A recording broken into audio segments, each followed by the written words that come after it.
పిల్లలకి స్కూల్ పాఠశాల అయితే పేరెంట్స్కి స్కూల్ పేరెంట్స్శాల.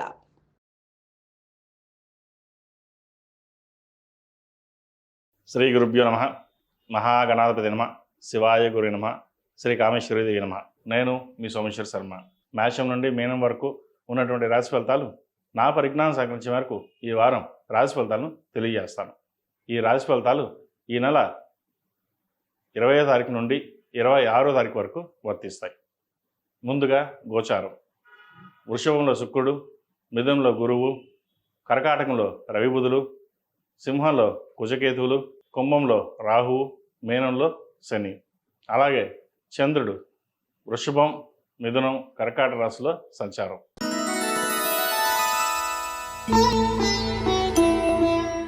కన్యా రాశి వారికి ఈ వారం అనుకూలంగా ఉందని చెప్పచ్చు.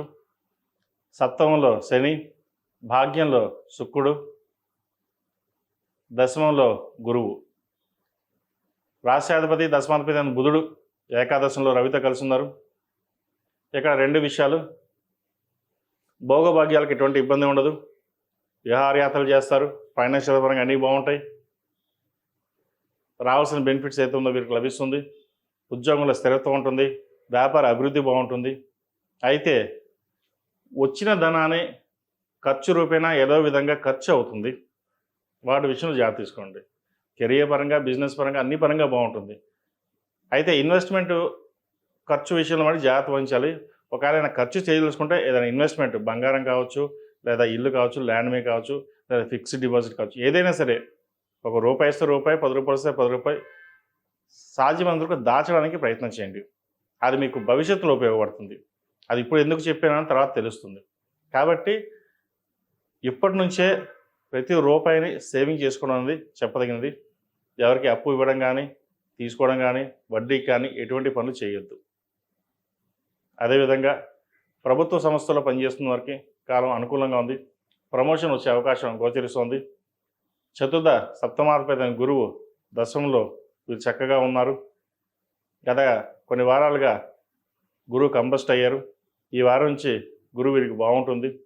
కాబట్టి ఎటువంటి సంకోచాలు లేకుండా మీ ప్రయత్నాలు మీరు ప్రారంభించండి. దైవ దర్శనాలు చేసుకోవడం చెప్పదగినది. విష్ణు ఆలయంలో స్వామివారికి అభిషేకం కానీ, అర్చన కానీ చేయించండి. చాతుర్మాసం ప్రారంభమైంది కాబట్టి. అదేవిధంగా నువ్వుల నూనెతోటి హనుమాన్ ఒత్తుతో దీపారాధన చేయండి. ఆంజనేయ స్వామి స్తోత్రం పఠించడం, హనుమాన్ చాలీసా పఠించడం చెప్పదగిన సూచన. ఆరోగ్యరీత్యా చిన్న చిన్న ఇబ్బందులు ఏవైతే ఉన్నాయో అవి తొలగిపోతాయి. అదేవిధంగా ఈ రాశిలో జన్మించిన విద్యార్థులకు కాలం చక్కగా ఉంది. అవకాశాలు కలిసి వస్తాయి. మంచి యూనివర్సిటీలో సీట్ లభిస్తుంది. మీ తెలివితేటలకు తగ్గ ఫలితం దక్కుతుంది. తల్లిదండ్రులు గర్వించదగ్గ పిల్లలుగా మీరు ఎదుగుతారు. కాబట్టి ఎటువంటి ఇబ్బంది లేకుండా ముందుకు సాగండి. అదేవిధంగా ఈ రాశిలో జన్మించిన స్త్రీలకు వృత్తి ఉద్యోగాల పరంగా, వ్యాపార పరంగా చక్కగా ఉందని చెప్పచ్చు. భాగస్వామ్య వ్యాపారాలు కలిసి వస్తాయి. మీ ఒక గుడ్ అడ్మినిస్ట్రేషన్ అనేది అందరికీ నచ్చుతుంది. మనం ఇలాగే ఉండాలి, స్ట్రిక్ట్గానే ఉండాలి, మనం ఎవరికి ఇబ్బంది చేయట్లేదు, వ్యాపార పరంగా కానీ, వృత్తిపరంగా కానీ మన ధర్మం మనం నిర్వర్తించాలి అనే భావనలో ఉంటారు తప్ప ఒకరిని కించపరచాలని కానీ, ఒకరిని ఇబ్బంది పెట్టాలని కానీ ఏది ఉండదు. మనం మొహమాటం లేకుండా స్ట్రైట్ ఫార్వర్డ్గా మాట్లాడడం అనేది అందరికీ నచ్చకపోవచ్చు. కానీ వృత్తిపరంగా, వ్యాపార పరంగా మీరు చేసేది కరెక్టే. మీరు అలాగే ఉండండి. దానివల్ల భవిష్యత్తులో బాగుంటుంది. ఈ రోజున ఎవరో ఇబ్బంది పెట్టారని చెప్పేసి మీరు బాధపడకుండా మీ పని మీరు చేసుకోండి. ఒక రకంగా మిమ్మల్ని మనసుకి ఇబ్బంది కలిగించే విధంగా ప్రవర్తించే అవకాశం కూడా గోచరిస్తుంది. అవన్నీ మీరు పక్కన పెట్టేసి ఎటువంటి ఆలోచనలు లేకుండా మీరు ముందుకు వెళ్ళండి. అది మంచి ఫలితాలు ఉంటాయి. అదేవిధంగా సంబంధం కోసం ప్రయత్నం చేస్తున్న వారికి మంచి సంబంధం కుదురుతుంది. ఎన్నో ఏళ్ళుగా సంబంధం కోసం లేదా నిన్నటి నుంచి సంబంధాలు చూస్తున్న వారికి మంచి సంబంధం కుదురుతుంది. అదేవిధంగా విదేశీ సంబంధ విషయ వ్యవహారాల్లో కుటుంబ పరిస్థితులు కావచ్చు, లేదా కుటుంబ పరంగా అన్ని ఎంక్వైరీలు చేసుకున్న తర్వాతనే ముందుకు వెళ్ళండి. ఎందుకంటే ప్రస్తుత పరిస్థితి మనం చూస్తున్నాం. వివాహాలు ఎలా ఉంటున్నాయో, ముందు ఒకటి చెప్పేది ఒకటి, చేసేది ఒకటి ఉంటుంది. తర్వాత మనం ఇబ్బంది పడే కంటే జాగ్రత్త పడవని చెప్పదగినది. పూర్వకాలంలో అందరూ కలిసి ఉండేవారు, కుటుంబాల గురించి తెలిసేవి, కాబట్టి ఎటువంటి ఇబ్బందులు ఉండేవి కాదు. కానీ ప్రస్తుత పరిస్థితుల్లో అలా కాదు. ఎవరు ఎలా ఉంటున్నారో మనకే తెలియడం లేదు. జాతక పరిశీలన చేసుకోవాలి ముఖ్యంగా. ఇదివరకు జాతక పరిశీలన ఉండేది కాదు, అలా చేసేవారు, అన్నీ బాగానే ఉండేవి.